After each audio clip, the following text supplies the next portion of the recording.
Sahabat pecinta catur, kita jumpa lagi. Pada video kali ini saya akan membagikan sebuah partai catur yang indah dengan langkah-langkah brilian dari seorang pecatur legendaris, Alexander Alekhine, juara dunia tahun 1927-1945. Partai kali ini dimainkan Alekhine dengan mata tertutup melawan pecatur yang kuat, Abraham Freeman. Yang lebih mengerikan lagi, si jenius Alekhine saat itu memainkan 26 partai sekaligus melawan pecatur-pecatur kuat di zaman itu. Mari kita langsung saja menuju ke partai yang diwarnai dengan taktik-taktik dan kombinasi tingkat tinggi ini. Partai ini dimainkan tahun 1924. Putih dipegang oleh Alekhine dan hitam dipegang oleh Abraham Freeman. Alekhine memulai permainan dengan bidak maju E4, hitam bidak E5, Alekhine bidak D4, hitam E pukul D4. Di sini Alekhine bidak C3. Inilah yang dinamakan dengan gambit Danis. Tujuan putih di sini jelas mengorbankan bidak untuk mencapai perkembangan yang lebih baik. Di sini hitam bidak D5. Hitam tidak mau mengikuti gambit Danis varian pukul. Sahabat catur, sebelum kita lanjutkan partai ini, saya akan berikan dulu langkah yang paling populer pada pembukaan gambit Danis ini. Di sini langkah yang populer untuk hitam. Bidak pukul bidak, putih gajah C4, hitam bidak pukul bidak, gajah pukul bidak, hitam bidak D5, gajah pukul bidak, hitam kuda F6, putih gajah pukul bidak F7 skak, raja pukul gajah, menteri pukul menteri, gajah B4 skak, putih menteri D2, hitam gajah pukul menteri, putih kuda pukul gajah, hitam benteng E8. Sampai di sini posisi masih tetap berimbang. Inilah 10 langkah populernya dalam pembukaan gambit Danis. Sekarang kita kembali ke langkah partai. Di sini hitam bidak D5. Tujuannya untuk membuka diagonal C8 H3. Putih bidak pukul bidak, hitam menteri pukul bidak, putih C pukul D4. Di sini hitam gajah B4 melakukan skak, kuda tutup C3, hitam kuda C6 menambah tekanan terhadap bidak di D4, putih kuda C3 melindungi bidak D4, hitam kuda F6 untuk persiapan rokade, putih gajah E2 juga untuk persiapan rokade, hitam rokade, putih rokade,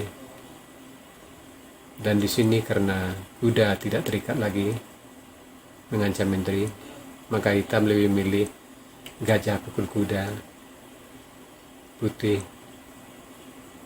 bidak pukul gajah. Di sini hitam, bidak maju B6. Di sini hitam melakukan langkah yang agak lemah. Seharusnya gajah dikembangkan di diagonal C8 H3. Tetapi di sini hitam lebih memilih berencana gajah ke B7. Langkah yang lebih baik sebenarnya di sini benteng E8,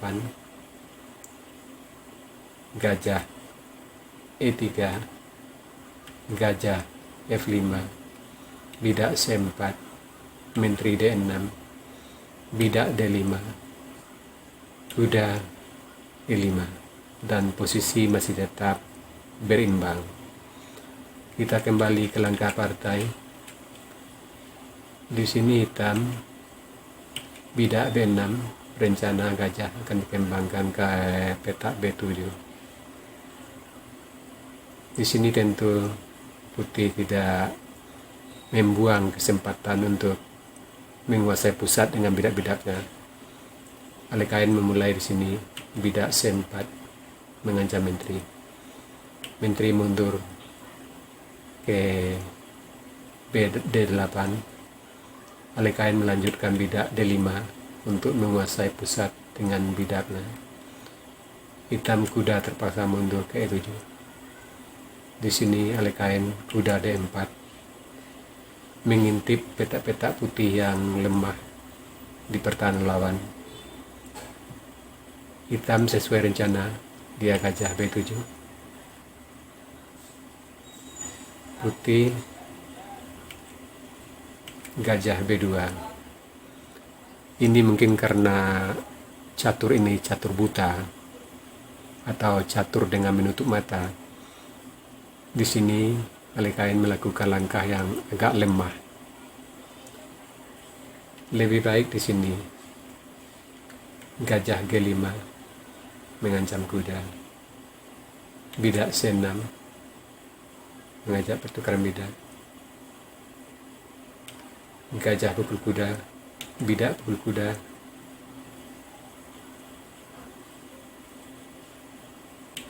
Benteng C1, bidak pukul bidak. Putih, bidak maju C5. Hitam bidak pukul bidak. Benteng pukul bidak. Dan posisi putih lebih unggul karena sayap raja hitam dan bidak-bidak hitam sangat jelek. Sekarang kita lanjut ke langkah partai. Di sini Alekain gajah B2 mengintip diagonal A1 H8. Hitam bidak C6 untuk membuka diagonal A8 H1. Putih gajah F3 menambah bantuan terhadap bidak di D5. C pukul D. Alekain benteng E1 menduduki lajur E yang sudah terbuka. Hitam benteng E8 untuk mengimbangi. Alekain menteri D2 mengintip sayap raja hitam. Hitam benteng B8, tujuannya jelas untuk melindungi gajah saat terjadi pemukulan bidak ke C4. Di sini Alekain sesuai rencana menteri G5 menekan titik G7. Tetapi di sini putih mempunyai langkah tersembunyi yang sangat membahayakan hitam. kita misalkan hitam tidak mempedulikan atau tidak membaca rencana dari ahli kain, anggap saja dia bidak, pukul bidak, maka hitam sudah hancur. Tentu di sini ahli kain sudah mempersiapkan langkah kuda E6 mengancam menteri, sekaligus mengancam mat dengan menteri di G7. Di sini terpaksa bidak pukul kuda menghalangi mat di G7, dan tentu ahli kain akan melanjutkan dengan gajah pukul kuda juga kembali mengancam mat di G7. Dan di sini untuk melindungi mat, tentu menteri di D8 sudah menjadi korban. Itulah sebenarnya langkah tipuan dari Al-Kahim. Kita kembali ke langkah partai. Di sini hitam rupanya sudah membaca dari rencana dari Al-Kain, maka dia menutup dulu lajur G dengan kuda ke G6. Dan sampai di sini posisi masih tetap berimbang. Al-Kain sesuai rencana, dia kuda F5 mengintip peta di G7. Hitam benteng pukul benteng, putih benteng pukul benteng. Di sini hitam mengambil bidak gratis di C4, bidak pukul bidak, mengajak pertukaran gajah. Ya, ahli kain, gajah pukul gajah. Hitam sesuai rencananya, benteng pukul gajah. Di sini ahli kain melakukan langkah yang brilian dengan mata tertutup, gajah pukul kuda. Dan di sini bidak pukul gajah. Sampai di sini hitam langsung menyerah. Coba kita mundurkan satu langkah. Bagaimana seandainya di sini menteri pukul gajah? Tentu ahli kain sudah menyiapkan 4 langkah mat.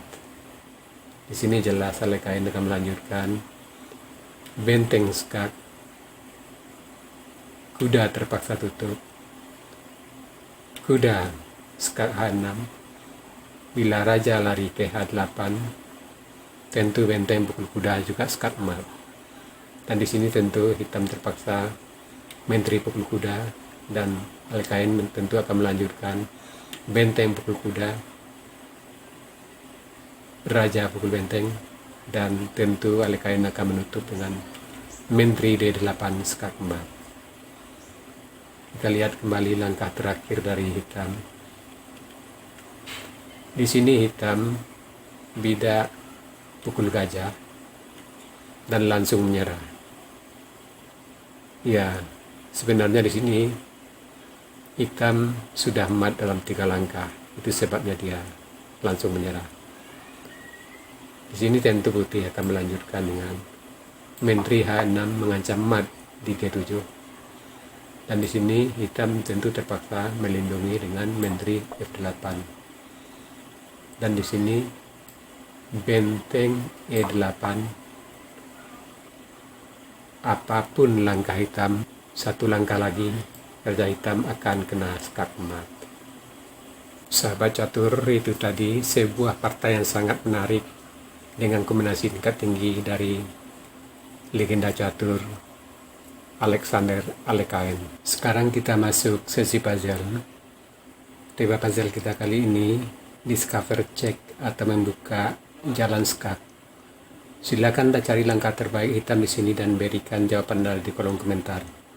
Untuk jawaban yang benar, saya akan mengepinnya agar sahabat catur lain juga akan mengetahuinya. Oke sahabat catur, sampai di sini dulu video saya kali ini. Terima kasih buat Anda yang sudah menonton. Sampai jumpa.